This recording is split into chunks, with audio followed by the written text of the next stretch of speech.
I've got experience working with a small business, Four Throws, which is a track throwing equipment company. I helped them pivot during COVID-19.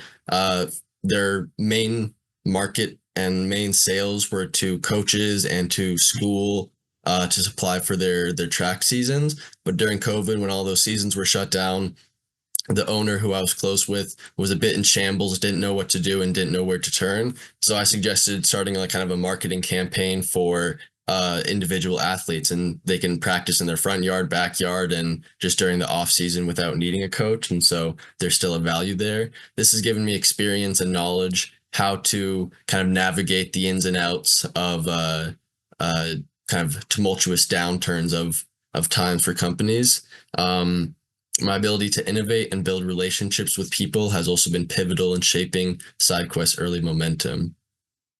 Then Samuel Chegg, he is an advisor, former team member, but due to his other commitments under his Edward R. Murrow College major, he could no longer be in the competition with us. However, he's got a lot of skills in video marketing or video editing and marketing, so that's helped the branding and kind of the development of the app to show what we can produce and give us a good idea of a future.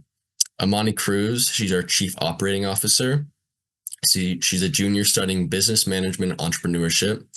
She leads operational strategy, financial modeling, and team development. Her deep understanding of startup scalability and past experience in launching startups ensures sound planning and disciplined execution. She's launched, I believe, 2 startups now, or been a part of 2 startups, and has gained a lot of experience and very helpful knowledge on how to navigate that side of things. Moving on. What?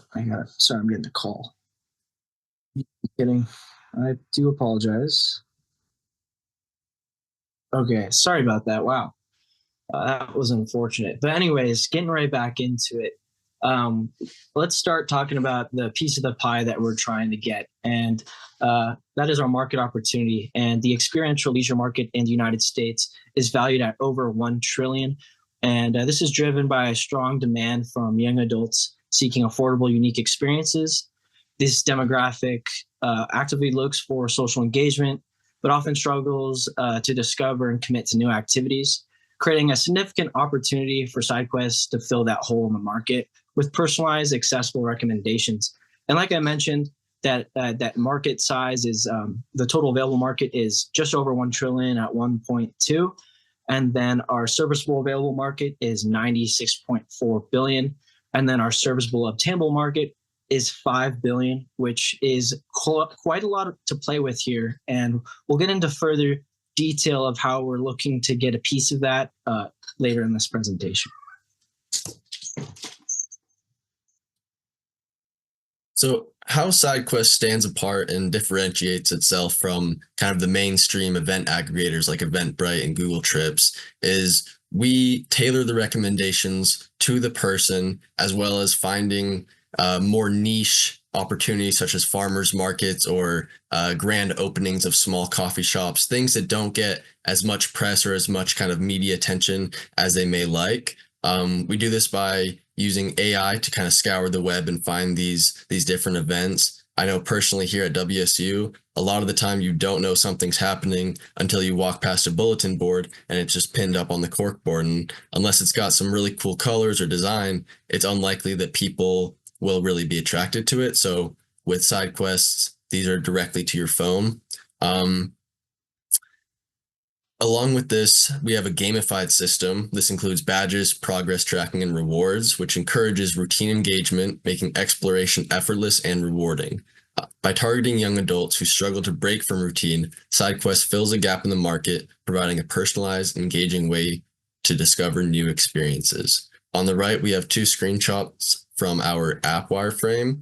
You can see today's quests, which include a short 5-minute art project, a 15-minute walk through Magpie Forest, which is a niche little kind of hiking spot and nature spot here in Pullman, which there's not a lot of, so nice to know about. And lastly, a 1980s high school art teacher kind of art installation called the Junk Castle, which is very cool and very unknown to most people around here. And so with side quests, this just helps people discover things in their area that they didn't know about and reduces the amount of times you hear someone say, oh, there's nothing to do around here. Oh, I've already done everything. It's like there's a lot to do in even the smallest of towns. And so this helps inspire people to discover those things. On the other one, we have the quest stats. This shows kind of the gamified system of it. You have a small frog ready to reward you for doing more quests. And then below you have your friends leaderboard. So you can kind of track with your friends, adding a little bit of a social aspect to it. Awesome. So now let's talk about how we're going to hit the ground running with our launch plans. While we do have some traction in the works already, we do want to launch with three main targeted approaches: community-driven partnerships and engagement-focused marketing that will drive adoption, retention, and long-term success. So one of the first methods to get this launch going is the beta launch. And this is focusing on university towns, much like Pullman, and even urban areas where there's a lot of our demographic, leveraging campus ambassadors like the Student Entertainment Board or student organizations like Greek Life to help drive early adoption. And then one of my favorite parts of this business model is the strategic partnerships.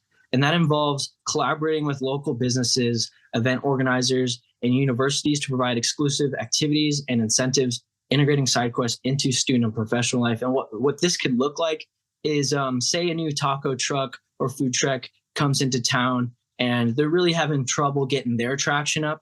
Well, they can partner with us with sponsored ads through SideQuest and sponsored quests and drive their new promotions and really help get their customer base moving. Additionally, we can collaborate with other established brands like Starbucks.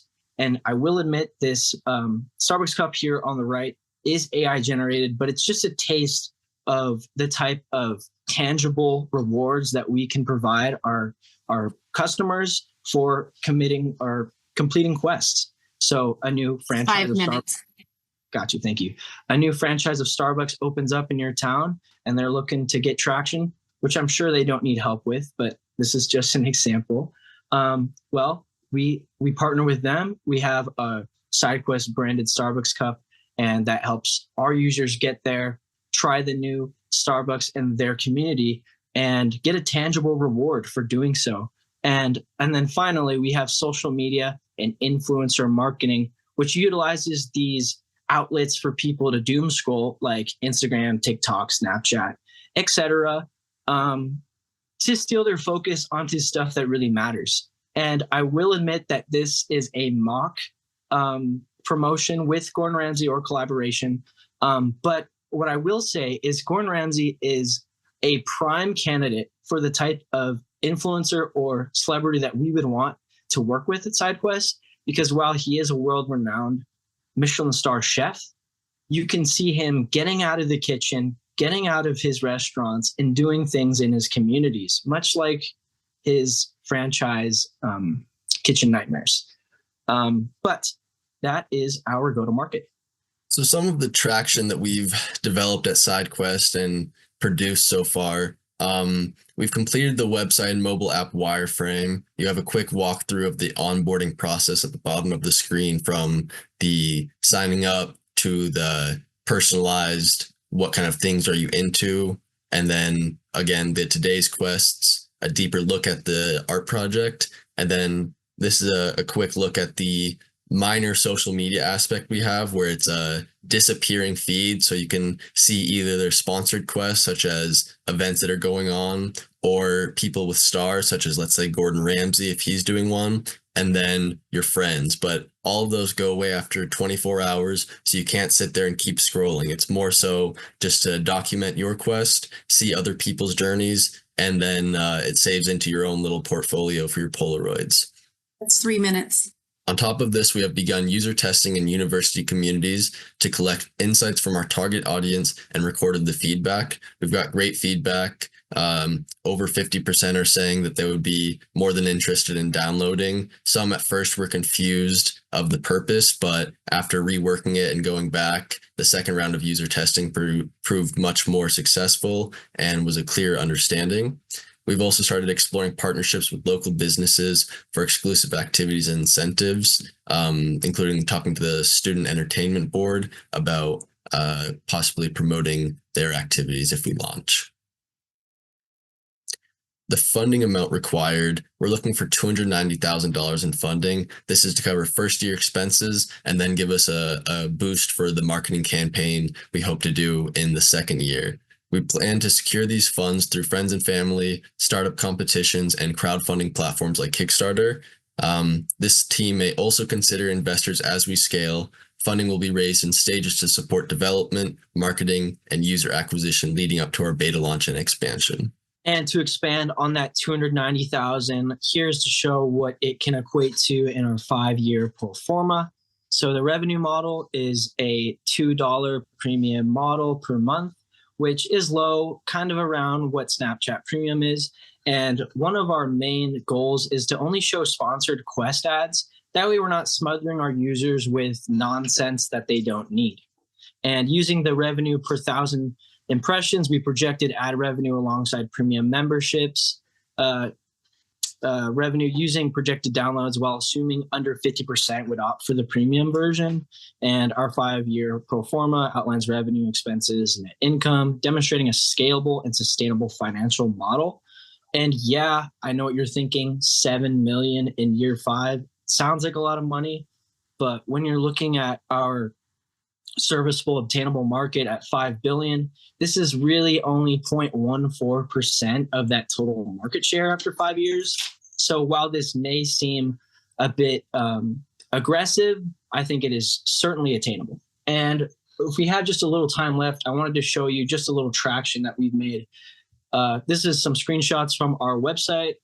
Here's just a quick little page of our app prototype, and kind of already went through that, so I'll just move along. Here is one of our brand standards pages. It kind of just explains what we're all about here at SideQuest to get the feeling for us, get a little color scheme going. And then finally, we got our homepage for SideQuest, and this kind of shows new users and early adopters what a short, intermediate, and advanced quest really is. And a short quest. Sorry to cut you off, Toby. You're your 15-minute mark there. Well, thank you so much. I'm going to open it up to the Q&A, and judges, you can take it from here. Yeah, if you would turn off the screen share, guys. Of course. And I'll go ahead and ask the first question, if I may. First of all, thank you for the presentation. Good job, generally. I do have some questions. First of all, what is your domain name for SideQuest? What is the domain that you've acquired? Is it sidequest.com? Sidequest.org? SideQuest with an S. With an S. Okay, yes. So you're aware that there are competing domains out there. SideQuest is a TV series. There's a VR site, and so you may have some challenges with your brand and your name in terms of registering. But my question is more about the business model. So social apps like this, where you're aggregating local content and targeting local audiences and activities and venues, requires a lot of outreach to businesses, as you've described a couple of the ideas that you have in mind as far as building those relationships and incorporating financial relationships into those business partnerships. That is inherently difficult to scale. And I know that you're incorporating AI into a platform to do that venue aggregation and to help target specific venues and activities for certain users. But tell me more about how you intend to scale this beyond a few local college campuses. Our first steps are to, as we mentioned, launch in the small areas that we're more aware of and are more comfortable with. After that, the whole idea of SideQuest is it's a location-based app, so it can really be used anywhere, whether it's someone who's lived there for a long time or they're visiting Dallas for their first time, and maybe they want to stay away from the touristy things and they want to find a more niche thing, which I'm sure is difficult in Dallas, but possible. And so the scaling opportunity is, I guess, coming from the success of our startup and the beginning of our company and how we do in the smaller areas. And as we expand and get early adopters in different states and cities, hopefully it catches on. I think the influencer marketing campaign in the second year can get some of that spread out across the nation to get more people on board. And kind of jumping off on that, we're really looking to hit the niche activities, kind of like how Airbnb finds these crazy places. It's not these touristy area. We're really looking to find what a community really has to offer for not only its people and its community, but for its natural beauty.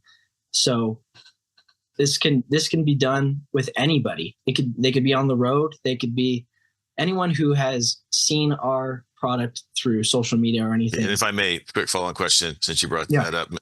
Are you profiling your users? Are they answering a profile that lends itself to your AI engine, creating matches between the user and the events and the quests?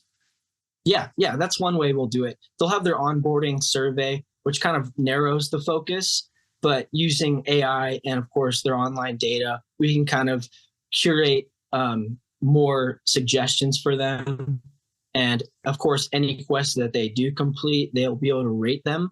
And then we'll be able to use that data to find more suggestions. Sure. Thank you. So I have a, go ahead, Catherine. Oh, thanks. I'll follow you. It's a quick question. And it was really off of what you just brought up of like where these locations are and trying not to do touristy things. How are you finding them? Because that can be very labor intensive. Mm-hmm. And like, how are you making sure it's like real, right? Like I can see things online all the time and it happened 5 years ago and you show up and nothing's there. Absolutely. How are you going to make sure what you're showing people is there? So one of the best tactics that we've found actually is using kind of geotags on Instagram. So a lot of people will go to the same cool little lookout spot and take a picture and then tag the location. So doing that and using our system to kind of find different things like that, match it up with other pictures, and then that confirms that one, it's still there, the trail's not like all bushed up and everything's as it was, the junk castle isn't toppled over. So that's the main way. And yeah, let me just chime in there too. Not only are we partnering with businesses, but people have their own accounts. There can be user generated events and spots. If someone finds a really nice picnic spot in their local community that doesn't have a lot of awareness, they can post that and increase the traction in their local community, wherever it may be. Are you encouraging somehow users to submit content like that? Are they rewarded somehow? Yeah, that's definitely one of the approaches we're looking to have. If they submit a quest for other people to do and it gets a lot of traction, then they'll increase their quest points and then level up faster.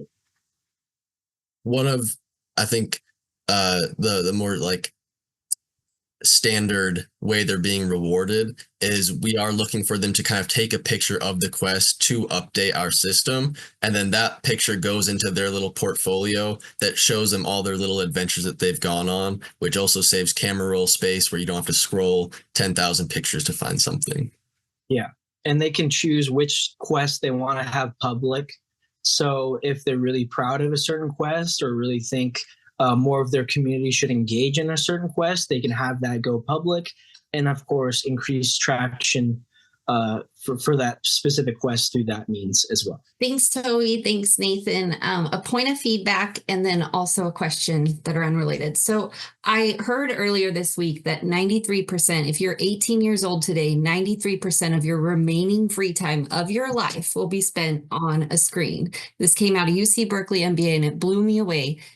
Might not be surprising to you because I read it in your plan too. So I think you're aligned with, what might be top of mind.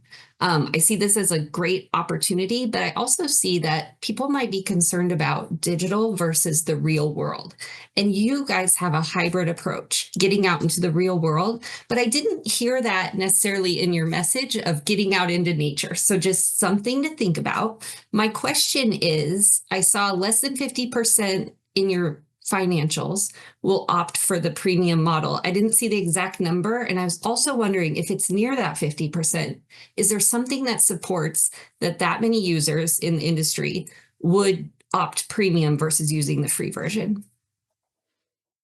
So for the premium version, it is close to 50%. I believe it was at 48 something percent. And that was for the first year subscription adopters or the first year premium users, just because they wouldn't really, it's hard to show someone what the premium model looks like without giving them it. And so with the Kickstarter, early adopters and early birds, they get like a free 2 months of the premium to give them an idea of what it was. And we believe after that, more people will hop onto the premium model and use it as they will.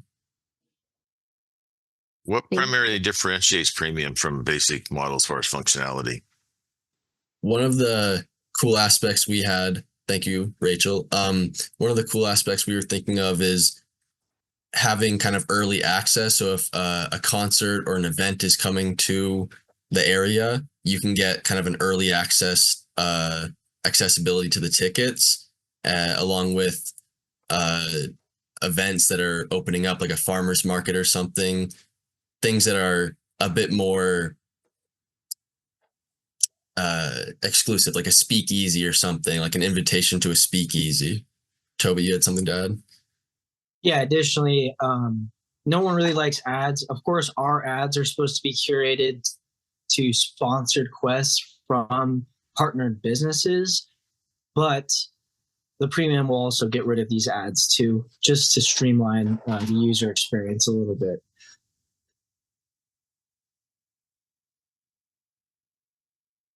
So if no one else has questions, I have a financial question.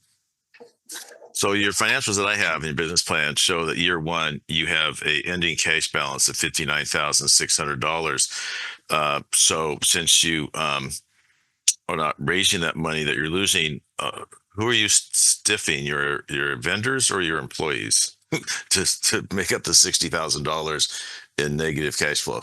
That would be the employees. We worked a lot with our salaries at first. We wanted to kind of do no salaries and maybe do like co-founder stipends. However, we learned that we had to do salaries for the whole team. And so we tried to keep us on the back end of things while still having a big enough team to operate the size of the company. Just a bit of advice, and I'll leave it to the others.